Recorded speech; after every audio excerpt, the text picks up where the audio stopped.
Baltic সাগরের মধ্যে অবস্থিত সুইডেনের গটল্যান্ড দ্বীপকে ইউরোপীয় নিরাপত্তার জন্য অত্যন্ত গুরুত্বপূর্ণ মনে করা হয়। সেই দ্বীপেই চলছে অরোরা 26 সামরিক মহড়ার অংশ হিসেবে যৌথ অনুশীলন। মহড়ায় অংশ নিচ্ছে যুক্তরাষ্ট্র, ব্রিটেন, ইউক্রেন ও ডেনমার্কের সেনারা। সুইডিশ সেনাবাহিনী বলছে মূল লক্ষ্য হচ্ছে দ্রুত সেনা মোতায়েন, যৌথ সমন্বয় বাড়ানো এবং সংকটের সময় মিত্রবাহিনীকে সহায়তা দেওয়ার সক্ষমতা যাচাই।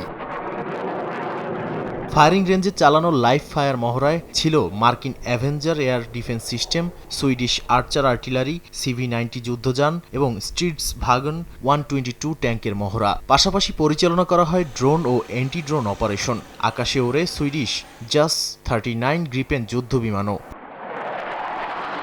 গটল্যান্ড রেজিমেন্টের কমান্ডার বলেন, ন্যাটো সদস্য হওয়ার পর মিত্রদেশগুলোর সঙ্গে আন্তঃসমন্বয় গড়ে তোলাই এখন সবচেয়ে গুরুত্বপূর্ণ। তিনি জানান, ইউক্রেনীয় ড্রোন অপারেটরদের কাছ থেকে ড্রোন যুদ্ধের বাস্তব অভিজ্ঞতা শিখছে সুইডেন। বিশেষ করে রাশিয়ার বিরুদ্ধে যুদ্ধে ইউক্রেন যেভাবে ড্রোন ব্যবহার করছে তা ভবিষ্যৎ যুদ্ধের ধরন বদলে দিচ্ছে বলেও মন্তব্য করেন তিনি।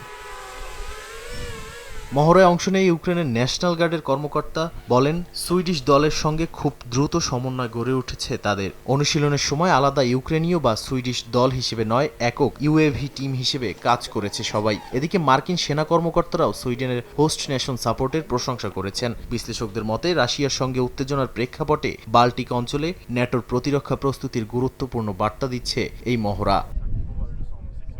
নাদিম মারজান, সময় সংবাদ।